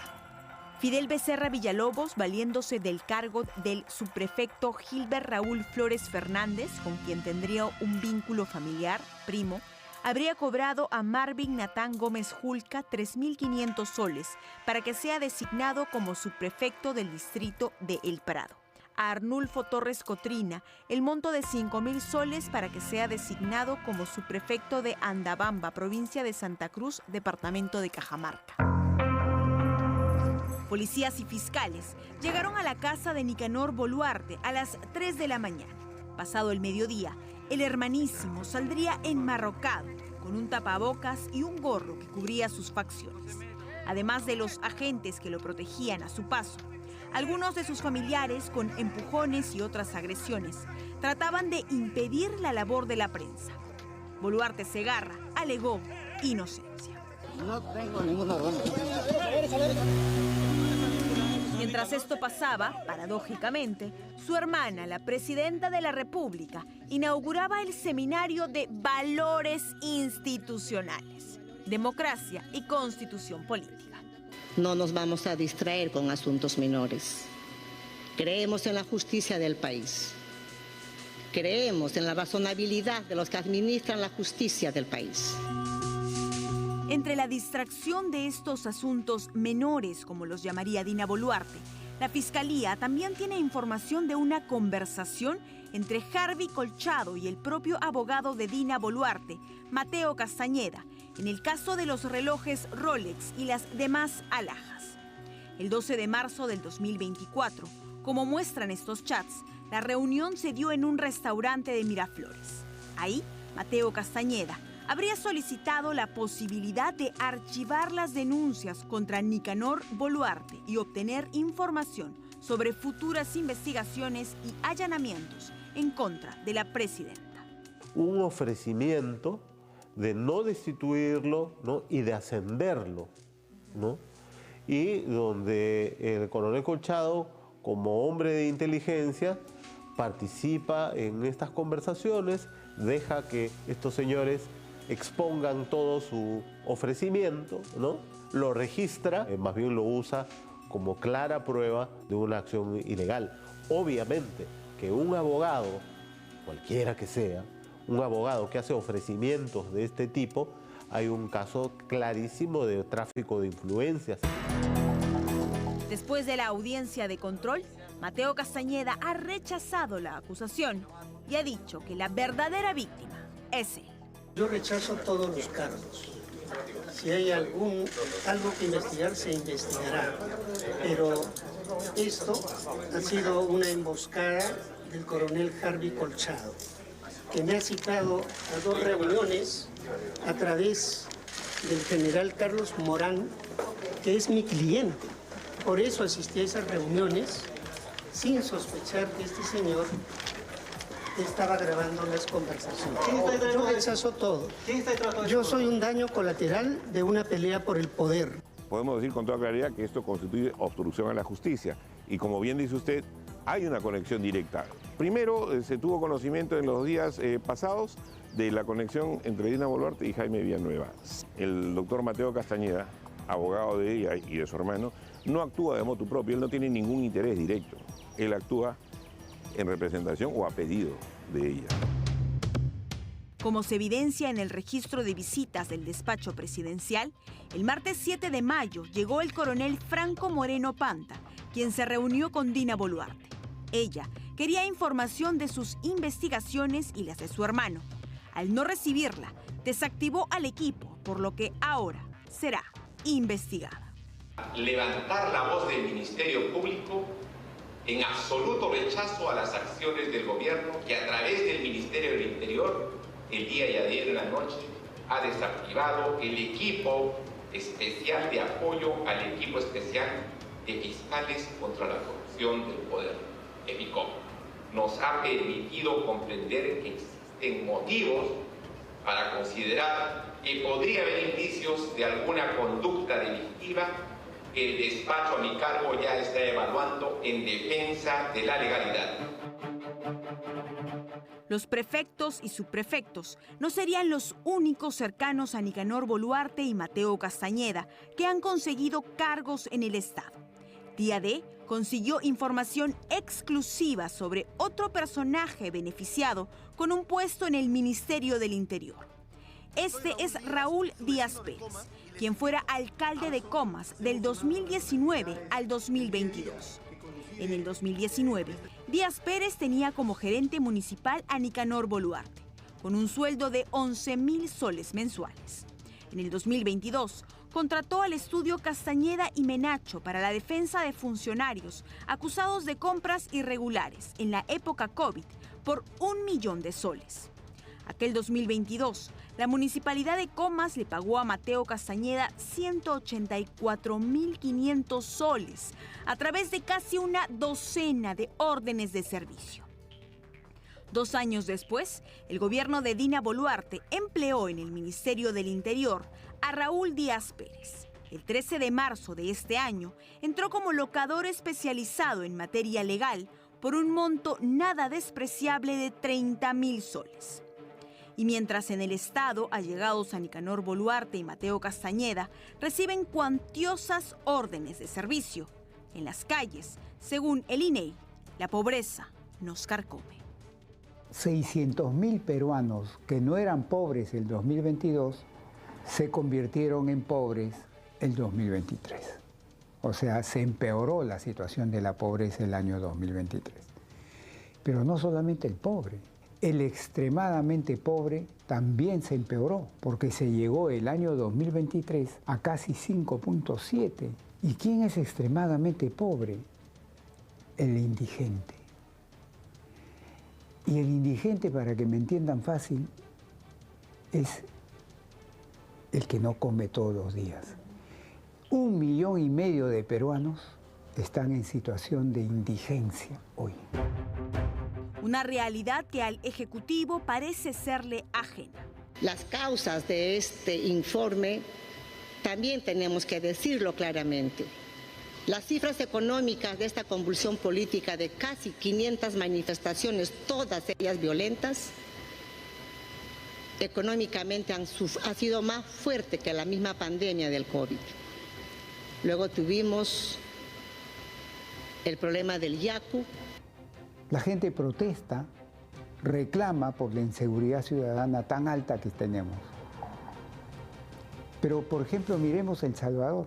El presidente de la República tomó el liderazgo y liquidó el tema, el señor Bukele.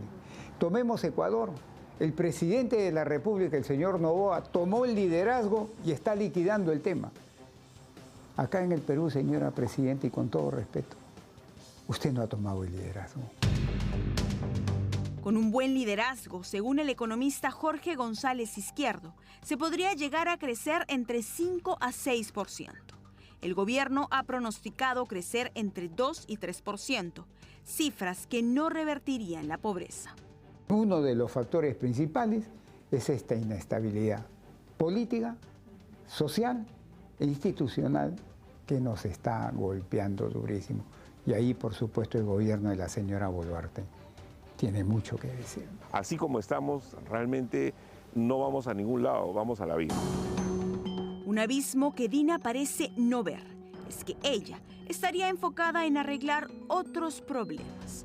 Mientras el Congreso ha vuelto a hablar de una posible vacancia contra Dina Boluarte. ¿Será esta una solución plausible o el vaticinio a una más grande debacle?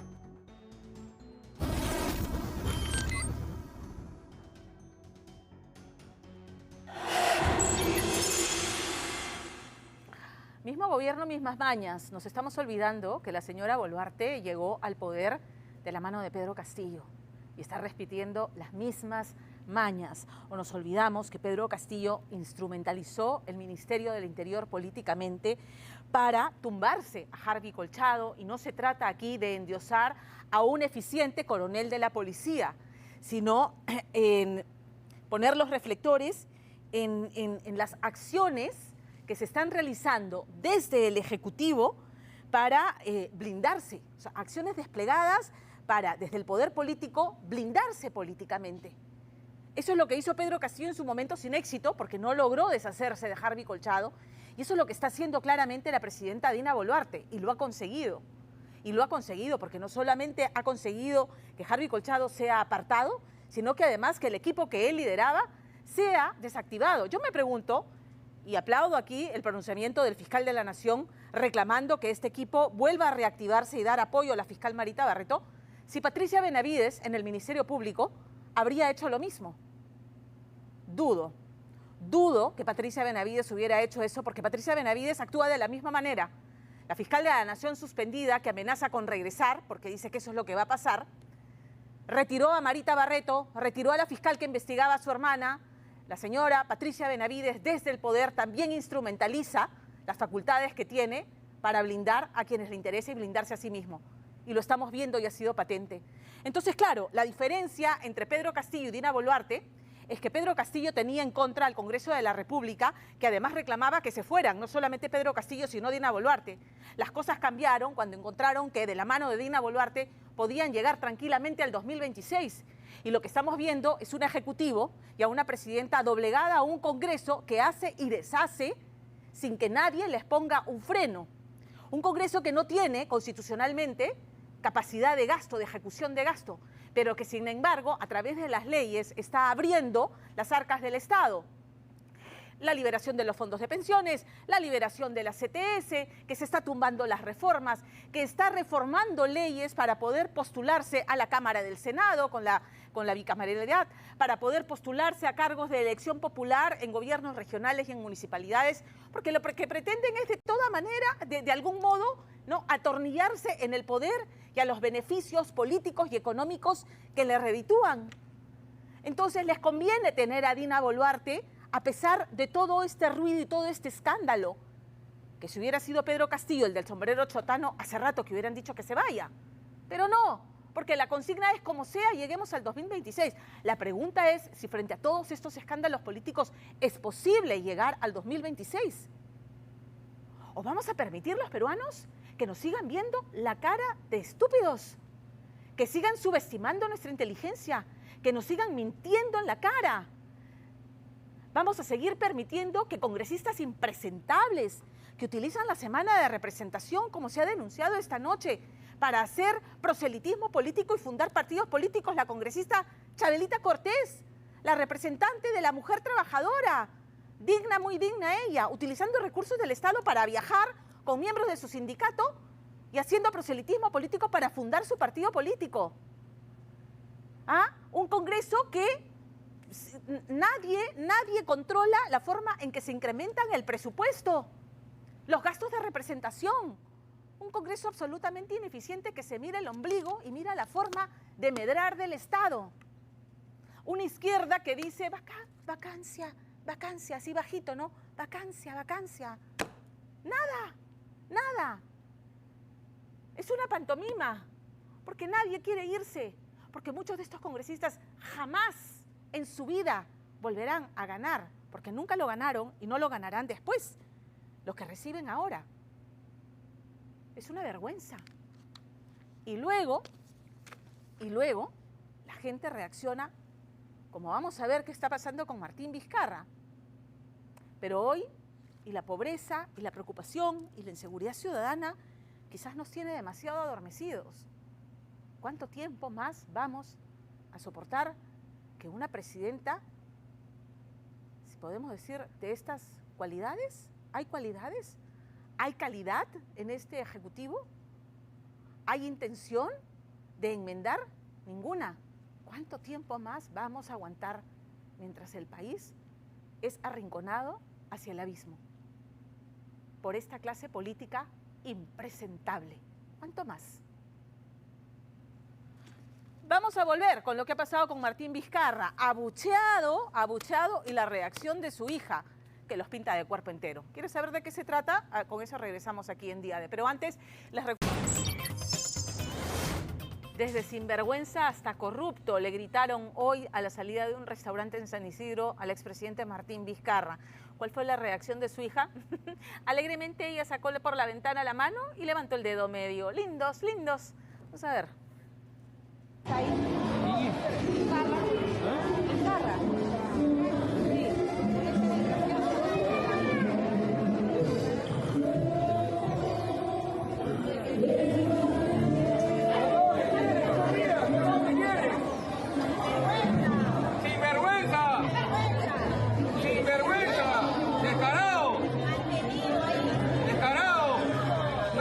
Vizcarra.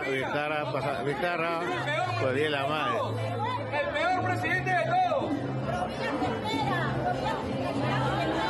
No todos se quieren. Bueno, la respuesta en los gestos los pintan de cuerpo entero, ¿no? La desfachatez absoluta. El expresidente parece como que lanza besitos al aire y la hija, el dedo medio, los pinta de cuerpo entero. Un expresidente que de algún modo parece sentirse blindado frente a las graves denuncias que hay en su contra y en las investigaciones que avanzan a paso de tortuga. La desactivación del equipo especial de la policía que daba apoyo a la fiscal Marita Barreto de algún modo lo beneficia también a él, increíblemente. Y además es un sujeto que está empeñado en fundar un partido político y se sabe él, ¿no?, la locomotora de este emprendimiento político, porque sabe que en la eventualidad de que tenga una conformación parlamentaria importante, pues usará el poder para blindarse. O sea, lo estamos viviendo en tiempo real y sabemos y podemos a través de esta experiencia hoy, ¿no?, lo que va a ocurrir en el futuro con Martín Vizcarra, porque de eso se trata, ¿no? Él sabe que no se puede postular, pero está en campaña permanente, porque sabe que esa es la manera de blindarse, instrumentalizando la bancada que podrá tener a su favor para blindarse. Y ahí está, esos gestos, esa actitud del padre y de la hija, los pinta de cuerpo entero. Ni un ápice de vergüenza, ni un ápice, ¿saben qué?, verdaderamente de honor, nada, cero. Ahí está, los pinta de cuerpo entero. Y me pregunto si habrá gente que votará por ese partido, por Dios. Muy bien, no renego más, nos vamos a la pausa. Nos vamos a la pausa.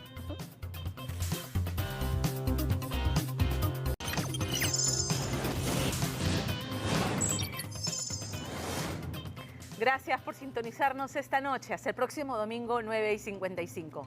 Chau.